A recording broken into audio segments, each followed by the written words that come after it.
பாரதிராஜா அவர்களுடைய மறைவை தொடர்ந்து அஞ்சலி செலுத்துவதற்காக இயக்குனர் ரமேஷ் கண்ணா அவர்கள் வந்திருக்காரு. நம்ம அவர்கிட்ட கேட்கலாம். சார், பாரதிராஜா அவர்கள் தமிழ் துறையோட அவரோட பங்களிப்புன்றது ரொம்ப முக்கியமானது. அவருடைய மறைவை எப்படி? பாரதிராஜாவோட மறைவுன்றது அது நம்மளால தாங்க முடியாத ஒரு மறைவு. ஆக்சுவலாக பையன் இருந்ததுக்கே நான் வந்திருக்கேன், அதுக்கு மிஸ் ஆகி போச்சு. இது அதை விட ஒரு கொடுமை. ஆக்சுவலாக அவர் இவ்வளோ சீக்கிரம் மறிக்க வேண்டியவர் இல்லை அவர். ஏன்னா அவரோட பையனோட டெத்து தான் அவர் இந்த அளவு பாதிச்சிருக்குன்னு நினைக்கிறேன். அதாவது இப்போ நீங்கள் இருக்கிற சினிமாவில் நடிகர்களாகட்டும், டைரக்டர்ஸ் ஆகட்டும், டெக்னீஷியன்ஸ் ஆகட்டும், கேமராமேன் ஆகட்டும், யாருக்குமே வேறு அவர் தான். அங்கிருந்து வளர்ந்து தான் எல்லாமே. நாங்கள் எல்லாருமே நீங்கள் எது எடுத்தாலும் நாங்கள் அந்த பரம்பரையில் இருப்போம். இப்போ உதாரணத்துக்கு பாரதிராஜாவோட assistant Manivannan assistant Vikram sir assistant Ravikumar assistant நான் அப்படி இல்லையா. அந்த பக்கம் பாக்கியராஜ், பார்த்திபன், பாண்டியராஜ் இப்படி எந்த பக்கம் போனாலும் அவருடைய வழி இல்லாமல் யாருமே டைரக்டர்ஸ் வர முடியாது. அப்புறம் முன்னெல்லாம் டைரக்டர்ஸ் வந்து ரொம்ப கஷ்டம். ஏன்னா டைரக்டர்ன்றது ஒரு பெரிய பதவியாக இருந்துச்சு. அதெல்லாம் உடச்சி யார் வேணால் டைரக்ட் பண்ணலாம் அப்படின்னு கொண்டு வந்தவர் அவர் தான். அது மாதிரி யார் வேணால் நடிக்கிறாங்களாம் அப்படின்னு கொண்டு வந்தவர் அவர் தான். புதுமுகளாகட்டும், ரேவதி, ராதா, நீங்கள் பார்த்துருக்கீங்களே, அவ்வளோ பேரும் அவர் கொண்டு வந்தவர் அவர் தான் சினிமாவுக்கு. அது மட்டும் இல்லை, அப்போல்லாம் ஹிந்தி படங்கள் தான் பெரிய லெவலில் பேசுவாங்க, தமிழ் படங்கள் பார்த்தீங்க. ஆனால் ஹிந்தி ப்ரொடியூசர்ஸ் கூட தமிழ் படங்களை தமிழ் டைரக்டர்ஸை பார்க்க வச்சது பாரதிராஜா தான். அந்த பெருமை அவருக்கு மட்டும்தான் இருக்கு. சார், இப்போ தமிழ் திரையுலக வரலாற்றை நம்ம எடுத்துக்கிட்டாக்கா பாரதிராஜா அவருக்கு ஒரு முக்கிய இடம் இருக்கும். அவருடைய படைப்புகளில் உங்களுக்கு ரொம்பவும் பிடித்தமானது அல்லது இது மிகப்பெரிய மாற்றத்தை உண்டு பண்ணுச்சுன்னா இந்த மாதிரி என்ன படம்? 16 வயதிலே மாற்றத்தை உருவாக்கின படம் தான் ஃபர்ஸ்ட். அதுதான் மாற்றமே உருவாக்கிச்செல்லாம் கிராமத்துக்கு கொண்டாந்தாங்க. ஆனால் அவர் படங்களில் நிறைய விஷயங்கள் மனசை தொடர மாதிரி இருக்கும். அதுக்கு பெருசு நான் ரொம்ப ஆச்சரியப்பட்டது முதல் மரியாதை தான். ஏன்னா சிவாஜி சார் எப்பவுமே ஒரு டைப்பாக நடிப்பார். அதுக்கப்புறம் ஒரு பீரியடுக்கு மேலே கொஞ்சம் ஓவர் ஆக்ட் பண்ணுவார். அப்போ எல்லாம் அவரை கேட்பாங்க, என்ன இப்படி பண்ணுறீங்களே? அப்படி இல்லைடா, எல்லாம் கேட்குறாங்க, அப்படி தான் கேட்குறாங்க, அதிகமாக தான் கேட்குறாங்க. நான் இந்த படையப்பா ஷூட்டிங்கில் அவர்கிட்ட பேசிட்டு இருப்பார். அவர் சொல்ல, நீ ரொம்ப நல்லா நடிக்கிறடா, நீ முத்துராம் பேவன் நல்லா பண்ணடா அப்படின்னு ரவிக்குமாரை திட்டுறாரு. அவர் எவ்வளோ பேர் நடிக்கிற, நீ அசிஸ்டன்ட் டைரக்டர் வச்சிருக்கேன் அப்படி. சார், நீங்கள் அப்படி ரொம்ப இதுவாக நடிக்கிறீங்களா சார் எல்லாம் சொல்கிறாங்க. அது என்னடா பண்ணுறாங்க, டைரக்டருங்க அப்படி கேட்குறாங்க, எனக்கு அப்படி நடிக்கணும்னு ஆசை கிடையாது. ஆனால் அதை முதல்ல மாற்றியவர் சிவாஜி சாருக்கே ஒரு வழியை காமிச்சார் பாரதிராஜா முதல் மரியாதையில் இல்லையா. ஒரு டிஃப்ரெண்டான ஆக்டிங் கொடுத்தவர் அவர் தானே, அவார்டெலாம் வாங்குறாங்க. அது பாரதிராஜோட பெருமைக்குரிய ஒரு விஷயம். அது அப்புறம் நிறைய எல்லாமே புதுமைகள் தான் அவர் பண்ணது. எது புதுமை இல்லை, எல்லாமே புதுமைகள் தான் அவர் பண்ணது. கமல் சார் இப்போ சப்பானி நடிக்க வச்சு புதுமை தான். கமல் சார் அவ்வளோ அழகாக இருப்பார். அவர் அந்த மாதிரி நடிக்க வச்சது அவர் தான் இல்லையா. ரஜினி சாருக்கு ஒரு பஞ்ச் டைலாக் சொல்ல வச்சது அவர் தான் ஃபர்ஸ்ட். இது எப்படி இருக்குன்னு அதுக்கப்புறம் பார்த்தா எல்லா படத்திலும் அவர் அதை ஃபாலோ பண்ண ஆரம்பிச்சிட்டாரு. எங்கள் படம் படையப்பா வரைக்கும், இது என் வழி தனி வழி வரைக்கும் எல்லாமே அவர் ஃபாலோ பண்ண ஆரம்பிச்சிட்டாரு.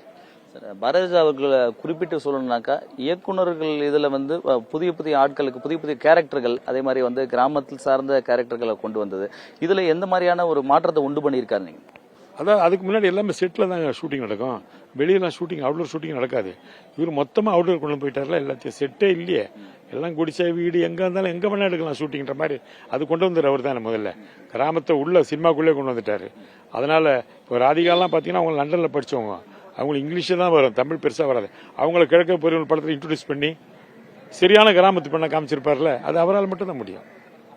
சரி, இப்போ உங்களுக்கும் பாரதிராஜா சாருக்கும் இடையான அந்த நட்பா இல்லை ஒரு இயக்குனர் என்ற வகையில் எப்படி இருந்திருக்கும் உங்களுடைய பழக்க வழக்கம்? எனக்கும் பாரதிராஜா சாருக்கும் நான் கிட்டத்தட்ட, அதாவது அந்த காலத்தில் நடிகராக நடிக்கணும் ஆசைப்பட்டா, சில சினிமாவுக்கு வரணும்னு ஆசைப்பட்டா, முதல்ல ஸ்ரீதர் இருந்தார். அதுக்கப்புறம் இருந்து பாலச்சந்தர், பாரதிராஜா 2 பேர் தான். அதனால் பாரதிராஜா பாலச்சந்தர் வீட்டு தான் டெய்லி போவேன். கிட்டத்தட்ட 365 லெட்டர், டெய்லி ஒரு லெட்டர் போடுவேன் அவருக்கு. பதில் ஒன்றும் பெருசாக, ஏன்னா அவருக்கு நிறைய வரும். அப்போ நான் டெய்லி சைக்கிள் எடுத்துகிட்டு போவேன். எங்கள் ஐபிஎல் கோடம்பாத்துலேருந்து தேனாம்பேட்டை வரைக்கும் போவேன். போயிட்டு அவரை பார்க்க ட்ரை பண்ணுவேன். ஒருத்தர் பார்ப்பார், ஒருத்தர் பார்க்க முடியாது, சில நேரம் விரட்டி அடிப்பாங்க, இப்படிலாம் நடக்கும். அவரோட நான் எப்படியாவது சேரும்போது சேரவே இல்லை கடைசி வரைக்கும். ஆனால் கடைசியில் பார்த்து என்னாச்சு, அவர் வீட்டுக்கு போகும்போது தவறுதலாக ஒருத்தர் டைரக்டர் அங்கே இருக்கிற இன்னொரு ரூமை காமிச்சிட்டாங்க. அங்கே போனால் காரைக்குடி நான் இருக்கார், அவர் வீடு அது. அவரே சிரிச்சுட்டே கேட்டேன்னா, இப்போ தம்பி தப்பாக வந்துட்டேன். இல்லை சார், அப்படி சமாளித்து அவர்கிட்ட சேர்ந்து அசிஸ்டன்ட் டைரக்டரான். அதான் எனக்கு வழி. அதுவும் ஒரு வழியில் பாரதிராஜா வழியாக தான் கிடைச்சது. யோசிச்சு பாருங்க, அவர் வீட்டுக்கு தேடி போனால் எப்படி காரைக்குடி நாராயணன் கிட்ட எனக்கு கிடைச்சிருக்கோம். அதுக்கப்புறம் நான் பாண்டியராஜன் அப்படியே விக்ரம் சார் வைக்க மாட்டேன். இதில் என்ன ஒரு விஷயம்னா, எங்கள் ரொம்ப நாங்கள் மகிழ்ந்தது நான் ரொம்ப பழகிறது அந்த படைப்பாளி ஸ்ட்ரைக் நடந்த 1 வருஷம் 1.5 வருஷம். அந்த நேரத்தில் ஃபுல் அண்ட் ஃபுல் டைரக்டர்களுக்கு அவர் தான் பாதுகாப்பு. நாங்கள்லாம் பயப்படுவோம். ஏன்னா தொழிலாளர் டம்மால் காரை வடிப்பாங்க, கண்ணாடி வடிப்பாங்க. எங்களுக்கு பயம் இருக்கும். எங்களுக்கு நாங்கள் அவ்வளோ ரவுடிஸ் கிடையாது, எங்களுக்கு அந்த துணிச்சலும் கிடையாது. ஆனால் அவர் முன்னாடி சட்டை கைட்டு அப்படி நிற்பார், வாங்கடா யார் அடிக்கிறேன் வாங்கடா, இவரை பார்த்து எல்லாம் ஓடிடுவாங்க. காரெல்லாம் உடைச்சிட்டாங்க ஒரு காரெல்லாம். அப்படி ரொம்ப தைரியமா வா அப்படின்னு கூப்பிடுவாரு. அப்புறம் அவர் கூட நானும் கூட சத்தம் போட்டு குரல் கொடுப்பேன். அதனால என்னை பார்த்தா அவர் கூப்பிடுறதே வா செயல் வீரா வா அப்படின்னு தான் கூப்பிடுவாரு. செயல் வீரான்னு தான் என்ன கூப்பிடுவாரு அவரு. அவர் தான் லைஃப் கார்டு வேற கொடுத்தாரு. உனக்கு தான் கார்டு கொடுங்க யூனியனுக்கு. அது மாதிரி ரொம்ப எங்க பார்த்தாலும் சரி ரொம்ப குழந்தை மாதிரி நடிகர் ஆயிட்டே அப்படின்னு கிண்டல் பண்ணுவார். அப்படி ஒரு குழந்தை மனசு அவருக்கு. அதெல்லாம் நமக்கு கிடைக்காது. அது ரொம்ப ரொம்ப ஒரு கஷ்டமான வாழ்க்கை. ஏன்னா அவர் பேசும்போது ரொம்ப குழந்தை மாதிரி பேசுவாருங்க. நம்ம நினைக்கிற மாதிரிலாம் கிடையாது. அவர் பேசுவோம் அந்த படத்துல தான் அப்படி முறப்பா இருப்பாரு. வழியா பேசுறதுக்கு வாய்ஸ்லாம் அப்படி இருக்கும்படியே பேசும்போது ரொம்ப சாதாரணமாக பேசிட்டு நாங்களாம் விளையாட்டுத்தனமாக பேசிட்டு இருப்போம். டெய்லி அவர் வீட்டுக்கு போவோம், நைட்டு அங்கே தான் சாப்பிடுவோம். அந்த ஒரு வருஷமும் அவர் வீட்டில் தான் டெய்லி விடிய நமக்கு தான் சான்ஸ் கிடைச்சா போதும் பாரதியாரோட உட்காரதே பெரிய விஷயம். அவர் கூட சாப்பிட்டு அவர் விடிய பேசிட்டு இருப்பார். நாங்களும் விடிய உட்காந்துட்டு அப்புறம் தான் திரும்பி வருவோம். அப்படி ஒரு பெரிய பழக்கம் பாலச்சந்தர் பாரதியாருக்கு. என்ன ரொம்ப பிடிக்கும் ரெண்டு பேருக்குமே.